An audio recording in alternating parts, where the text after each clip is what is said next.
and David Miller MP, who watched the Celtic Hibs game before presenting his football phone-in on BBC Radio 5 Live from Glasgow.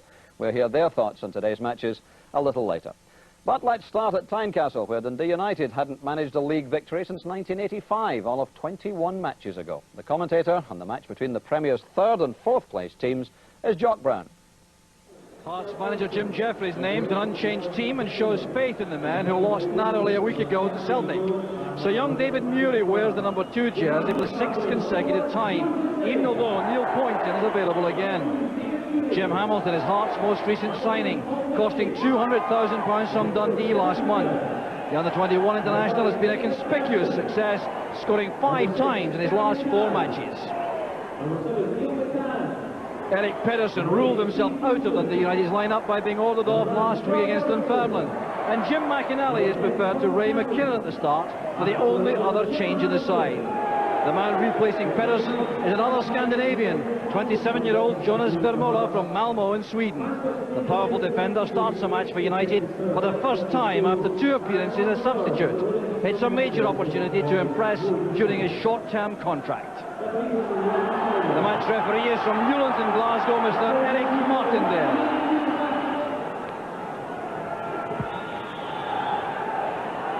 So United start the match trying to overcome a hoodoo here at Tynecastle, which is extended since 1985. They haven't won a match here at Tynecastle against Hearts in that time. That stretches back 21 matches, a remarkable record. And with United coming off a run of 5 straight wins, they really must feel there's scarcely been a better opportunity to make an impression here. But Hearts too, enjoying overall a very good spell of form. In the last 8 matches, they started with 3 defeats, then had 4 straight victories before losing to Celtic a week ago. Here's Dolan. On the far side, McLaren. Once again, providing a width in attack for United. That's a good ball in. There's Winters. Cleared by McPherson. And Gilles Rousset was taken out by the quality of the cross. It's fine play, this, by McLaren. Rousset couldn't get to that. And it was going wide, but McPherson had to head it over. Discussion there, Gordon Wallace and Tommy McLean. 2 very experienced exponents of the tactical battle.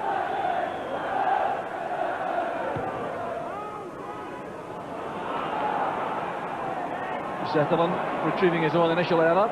This is Malpass. Good position taken up by McInally. McPherson should win most of these, and won that comfortably. Oh, it's fine play by Dolan. Olofsson to McInally. Well, Jim McInally, encouraged by his very rare goal a week ago at East End Park, trying very ambitiously there to double his tally.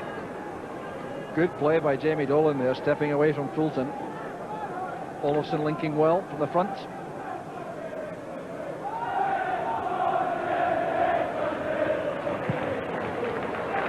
Composed play by Fulton in midfield. This is Murray. Zetterlund got a touch. Careless one out of the defence though, picked up by Mackay. This is McCann. Now Robertson. Delicate ball back in. McInally was at full stretch. You can see the corner.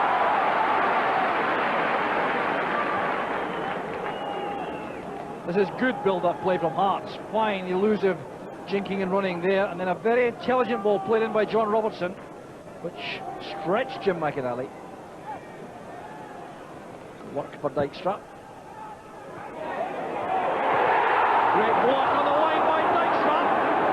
United were undoubtedly opened up by that splendid corner kick. A life without question for Dundee United. Perry's header, that's McLaren. Perry again, neat play in the build-up. A late challenge by Mackay on Perry. And the offside flag stays down. Chance now for Olofsson. Well, his first touch let him down badly. Hearts were opened up there by Dundee United. Jamie Dolan's surging run forward. The pass into space there for Robbie Winters. He checked the player across. Now this, by any standard, is a marvellous chance. But the touch took him wide and the angle was tight.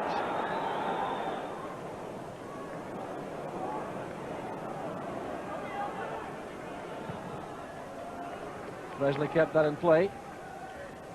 Zetterlund quickly to the ball. That's for Olofsson, he's onside, a great chance for United! 1-0 to United. The Hearts defence was caught square. Rousset was left with no chance. And after 14 minutes, Dundee United take the lead. What a great ball it was from Zetterlund over the top. Olofsson's pace carrying him clear. And this time, despite the attempt by Rousset, there was no mistake by the big Swede. Well, he's missed one chance even easier than this in the match so far, but this time, Rousset made a valiant effort. He couldn't keep it out. Good marking by McPherson and Perry. Here's Dolan. Away from Perry, and a fine effort again from Olofsson. Gilles Rousset, flyers of his defenders, asking where they were. But here's Dolan again, striding forward, showing a very good touch in the ball. It's a fine pass from Mark Perry, and the snapshot from Olofsson was certainly troublesome. Tommy McLean in one corner, Jim Jeffries in the other. A tactical battle going on out there. They welcome down to players on form like Robbie Winters. Well, his confidence is growing all the time with his sustained run in the team. Very quick in the turn, away from McPherson, then from Ritchie to make the angle for the shot.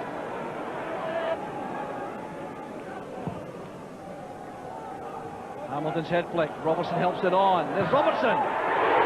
Brilliant goal from Robertson! Oh, that's Robertson at his very best. Such a good strike of the ball in that position. Well, fine play from Hart, the head flick on from Hamilton, then from Robertson, the layoff back from McCann, and that was superbly finished. Well, what a good goal it is. Hamilton to Robertson, McCann with a layoff. Dykstra perhaps seeing it a shade late, but the power beat him. John Robertson collects goal number 14 of the season. Well, McLaren against Ritchie. Zetterlund sets up Malpass. Doesn't come forward very often, Maurice Malpass, but when he does, it's usually to some effect. Need some help here from Dolan. A strong midfield play, excellent passing. McLaren's in trouble. That's a solo one, I think. Nothing wrong with a challenge by Ritchie. McLaren got himself at full stretch out of reach of the ball. But he's in some distress here. You see how he's off balance, he's at stretch there. Nothing at all wrong with Ritchie's challenge. And a very awkward one there for McLaren. Well, that doesn't look good at all. I really wonder if he'll be able to stay on the field. Colin McLean looks on anxiously. May well have to change this part of the play here. I don't think this will look any better on this angle. Here was McLaren. You see, he just backed off there, showed too much of that to Ritchie, who won it very cleanly. Then there's that buckling effect on the right leg of McLaren.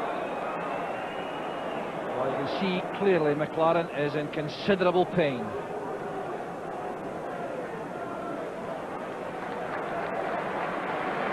Well, that's very sporting applause for the United player all around the stadium.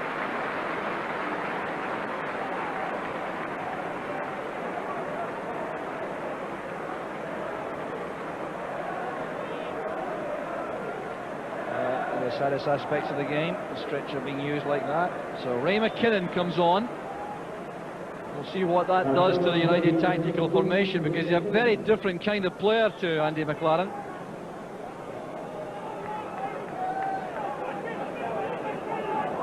McKinnon involved straight away. That's Perry using his strength to go forward. He did well to get the cross in fact, Perry. Jeffries there in the centre, relieved I've no doubt to see his team recover from a slow start.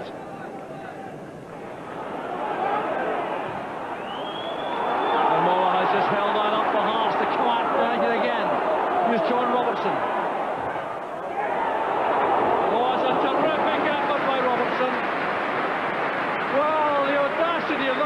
by Robertson was remarkable against such a tall goalkeeper. Trying to flick one over him here to the far corner. This is not far away. It's a brilliant bit of attacking play by Robertson.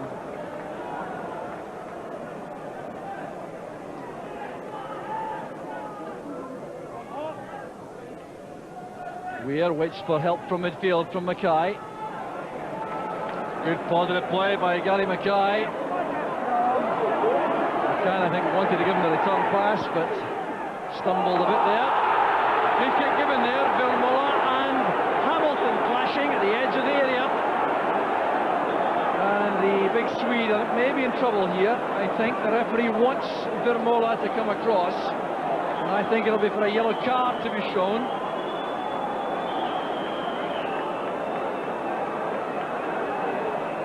Well, the Swedish defender holding off Jim Hamilton as he broke into the box for that. Impeding the big striker on the move. So it's a very good chance this for Hearts at the edge of the area.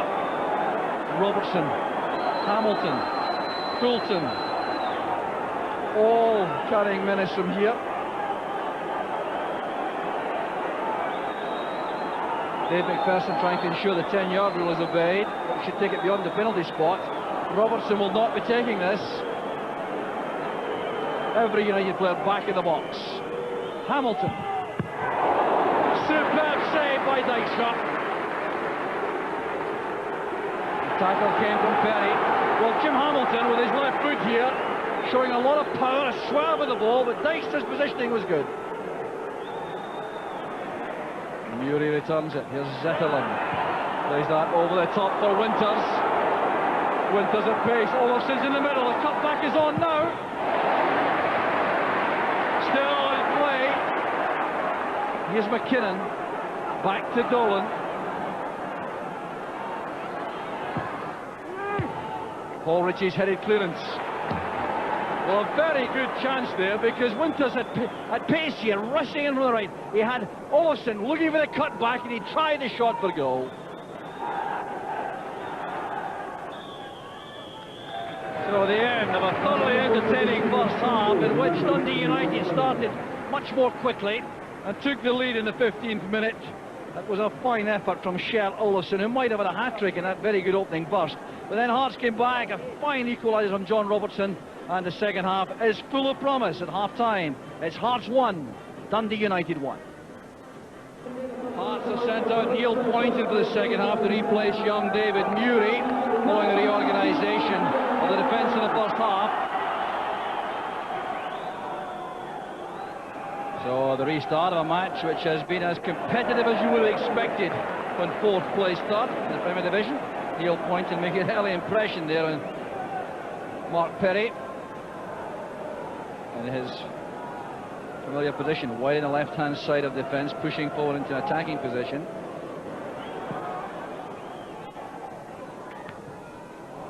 Olofsson did well to prevent the run made by Mackay. Here's Olofsson again. He has Winters going through the centre. Dolan's in the middle. Here's Winters again. He still has support in the middle. It's a very good tackle made by Poynton. An important moment for Hearts defensively. Here's Lars Zetterlund. Oh, he almost caught out Rousset. The keeper appeared to be off balance there. Well, this would have been a very soft goal had it managed to escape the clutches of the big keeper. It was well enough struck by Zetterlund from a long way out. You see him move late, bending in the air. That's Robertson. Malpass in the way. Malpass complaining he was caught late by McCann there. Taking some time to get back on his feet. Malpass.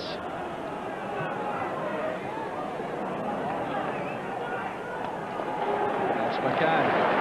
Wide for Poynton. Good early ball in. Dykstra stays on his line. There's Robertson. Now McCann, he must score! Terrific save by Dykstra. Wow, an inspirational save by the keeper. But United were badly exposed here. Poynton's early ball did all the damage. Appeals for a foul by Malpass there. Robertson normally deadly in that position. It fell kindly to McCann, who tried the chip.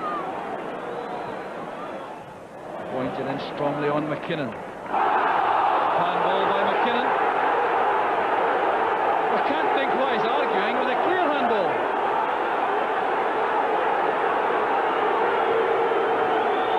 Perhaps lucky that he wasn't booked for that too. Robertson. Well, he made an excellent turn again, John Robertson. His hallmark really, the way he turns so quickly and fires shots for goal. Dijkstra's angling was right, and he made a very good save. Weir's header falls into the path of Dolan. Perry made a good angle to receive the pass. This is Zetterlund. Good movement from Winters. Where was the supporting play? That's been the problem for United. Since ever Andy McLaren went off, they've been light in attack every time they've gone forward. Here's Malpass again. Offside this time against Olofsson. You see the space Winters had breaking into that. Now he needed support in the middle, released the pass early, and there was no problem for the Hearts defence. There's Poynton. Good position taken up by Hamilton. Robertson helps that on. Oh, a snap chance, a difficult one in the angle for Colin Cameron. Another promising build-up from Hearts. Flick on made all the difference there and gave Cameron a difficult chance first time in the volley.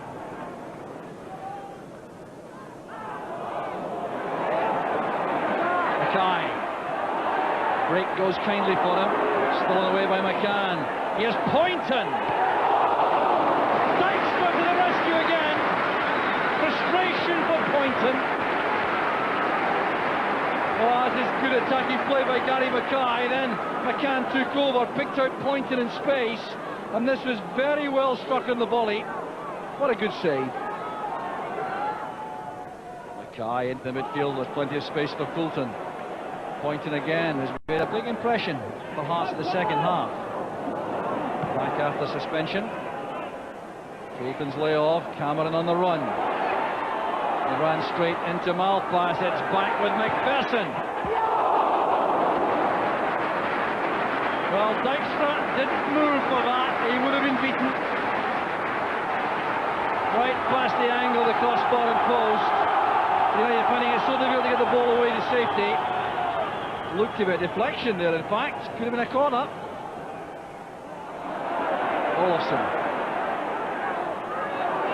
Strong in possession, that's for Winters. Good covering play by Weir. Outstanding defending again by David Weir. Well, a chance was on there as Winters broke through inside right channel with such electric pace. Weir had to time this perfectly, and he did.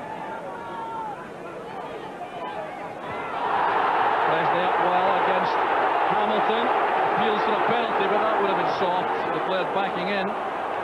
Weir again in the right place for Hearts.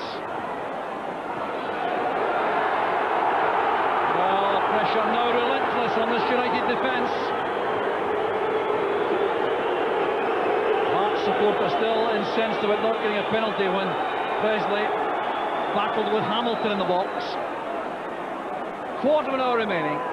Still one apiece. Hearts on the ascendancy.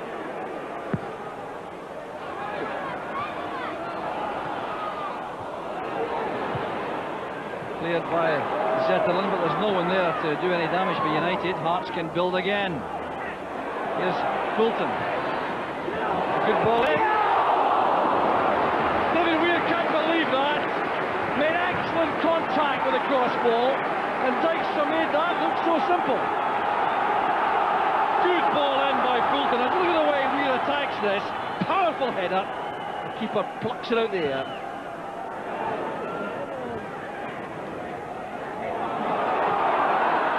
Pass going across as McCann takes a tumble. Well, a little bit hopeful, I think. McCann has a little glance towards the referee, but more in hope than expectation, I think.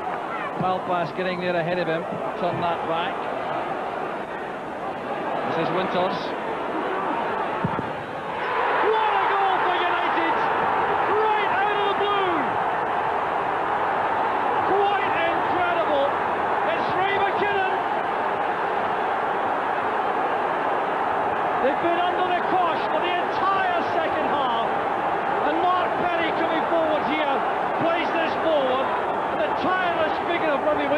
chase. Now just look at the pace of the turn here. Sprinting for this, laying it back. McKinnon racing onto the ball with the help of the deflection. He puts United ahead. Well, Ray McKinnon only seems to score spectacular goals. That's his third this season. And United dramatically are in front. And really, that is daylight robbery on the second half display. Could it be 6 in a row for Dundee United? Hamilton looking for Robertson. Now Perry wants that to go. He's done it again. That's just incredible play by Dundee United. I think the fourth time in the match a defender has tried to escort the ball over the byline and failed. Perry that time. We're into the final minute of the match. Gilles Rousset has charged upfield to join the attack. Gilles Rousset is in the box for Hearts. And he's impeded Steve Dykstra. Well, now the referee's pulled that back. Now, the Gilles Rousset caught upfield. I think he was harsh there on Dundee United. Well, Gilles Rousset had a chance to get back. That's why I'm sure he fouled Dykstra, to give himself that opportunity. But had the referee allowed the play to go, Winters had possession and there was no goalkeeper. Another change will be made by Dundee United. Robbie Winters is being withdrawn. Well, he's done so well in the match, working in scraps in the second half, but one of these scraps produced what might be the winning goal. Gary McSwiggan is the replacement. Nearly 3 minutes of stoppage time has been added here. And United not sending players into the box for this. Olofsson more or less on his own. Tommy McLean looking towards the referee, and the final whistle goes. Dundee United have won the match. They've been under the cosh for the entire second half, but then Ray McKinnon, 7 minutes from time, popped up to take advantage of excellent work by Robbie Winters to rifle home the winner, and it's 3 points earned for Dundee United, their 6th victory in a row, but surely they're most fortunate. For Hearts, sheer misfortune after so many chances in the second half, but they paid the penalty in the end for some slack defending. McKinnon with a winning goal. It's Hearts 1, Dundee United 2. Jim, is there a sense of disbelief about that outcome today? Yes, I think so. You know, to be fair, Dundee United started the game on fire, really, first 15 minutes, and we took a wee while to get to grips. They were worthy of going 1-0 up, but once Hearts equalised, they just took over the whole match, and I thought we were a stronger team to finish in the first half, but the second half we just totally dominated it. Players worked hard, tried other things. Okay, maybe a wee bit the final ball, but we missed chances and we paid the penalty. You know, in fact, we felt that Dundee United stole the points. I was delighted with the players. You know, people will go about and talk about the pressure in the later stages of the game and forget about the early stages of the game. You know, first half, especially the first 30 minutes, I honestly felt we could have been at least 3 up. In terms of how we played.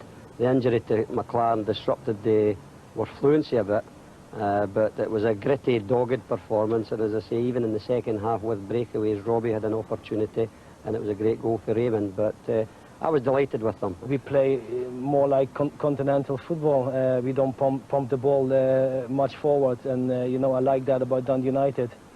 6 wins in a row, but how did you feel about today's performance? Oh, it was a great determination performance by the whole team. You know, everybody grafted really hard. I thought, you know, in the second half, Hearts deserved a lot more. You know, I feel a little bit sorry for the Hearts players, but you know, that's football. You know, you can play really well and come out with nothing. Was it something of a shock to you to find Gilles Rousset in your path in the second half? Yeah, I didn't know what I was seeing, you know, when the cross came in, you know, I caught the ball and then big Gilles jumped in my bag. But, you know, unfortunately the referee gave a free kick, you know, for me, and, you know, I threw the ball away to Robbie to go on goal. But, you know, that's one of these things.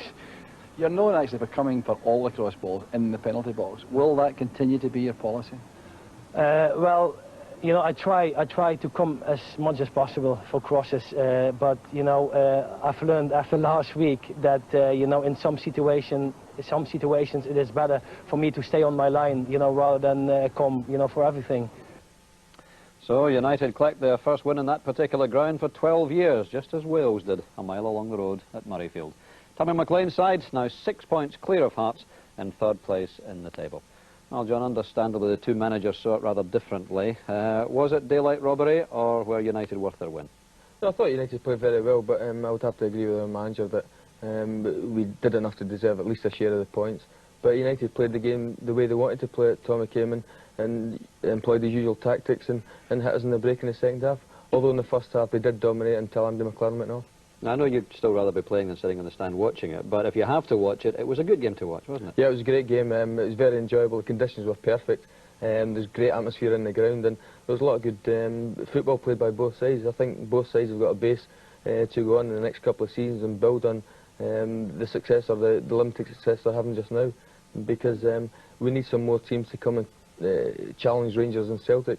And I think with another £5 or £6 million, these two teams might be the two teams to do it. Well, that's the problem, of course, isn't it? But I think on current form, they're certainly the third and fourth best teams in the country, whichever way around you want to see it.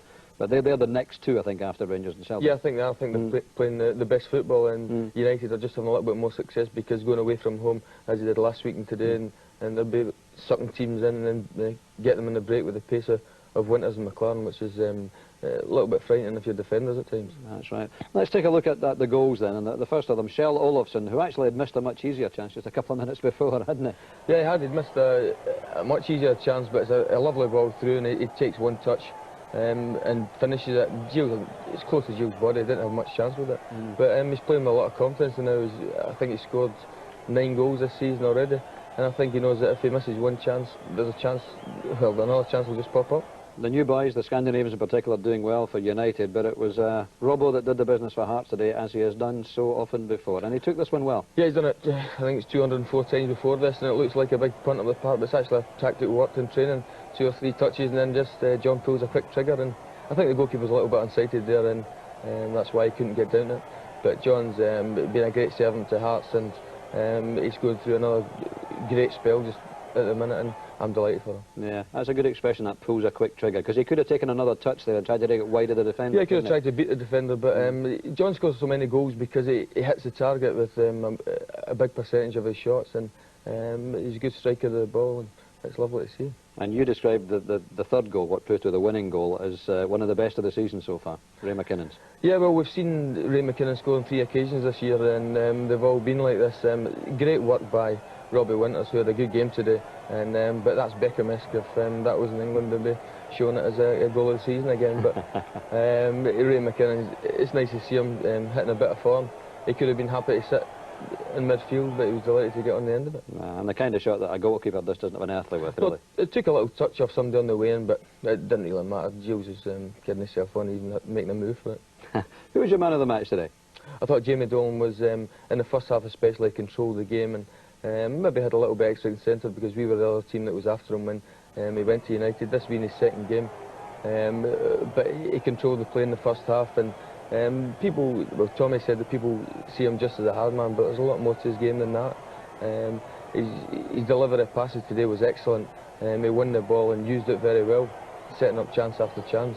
This is one of the best passes that I've seen this season, and he rolls it through for the pace of Andy McLaren, who is actually lightning, and he put in a great ball there. Having mentioned Andy McLaren there, I think, as was pointed out in the interview, when he went off, United certainly lost something, because his pace will frighten any defence, won't it? Yeah, they lost the rhythm, and we had the chance to reorganise a little bit, and Ray McKinnon's a different type of player altogether, but perhaps they were doing better if he'd stayed off and stayed on. Absolutely. Now, David Weir is settled in awfully nicely to this Hearts side now, and he's looking a real class act at the back, isn't he? Yeah, he looks a real bargain, picking him up from Falkirk, and his reading of the game and his anticipation is first class. He's been a late developer because he went to college in America, and he's only started playing football a relatively short time away. But I know it's a cliche and everybody tries to tell Craig Brown how to do his job, but I think David's worth a look, and beside that, he's a lovely, assuming big lad. Unassuming. Unassuming, yeah. And nearly scored there at the end as well. Yeah, he picks up a fair amount of goals. He comes forward a lot, and he's very, very positive. Yeah. Now, Steve Dykstra, we saw last week, pulling off 2 or 3 great saves and then committing 2 or 3 howlers as well, but he cut out the howlers today, didn't he? Yeah, he had an excellent game today. This was a great save because I think he was put off a little bit by John Robertson. But he looked steady all day. He didn't look as though he was going to come out and flap at anything. He dealt with the cross balls that he had to very competently. And I think the only thing that he's really got to work on now is trying to get rid of that moustache. Although I must confess that I had one a few years ago, so maybe it's just a phase he's going through. Yeah, funny enough, I seem to remember my having a moustache as well, but we'll not get back into that again. David, you've obviously only just seen the highlights tonight. You were at Celtic Park today, but what were your thoughts on Dundee United Hearts? Well, having spoken at Dave Bowman's testimonial dinner last season, I was delighted to see them showing a bit of form, but I think it proves what, alas, as a Chelsea supporter, I so often see down in England, that there are no points for pressure. You know, Hearts, I mean, will feel robbed by that, but in the end, football is about taking your chances, and they took their chances. Yeah. And John said that had Ray McKinnon's goal been in the Premiership, perhaps we'd all be raving about it. Beckham-esque, he called it. It was a terrific goal. Yeah, because, I mean, no goalkeeper on earth was going to stop it, and those are the goals that you pay to see. All right, we'll hear from you again in a second, David, but let's now check out on the rest of today's football headlines.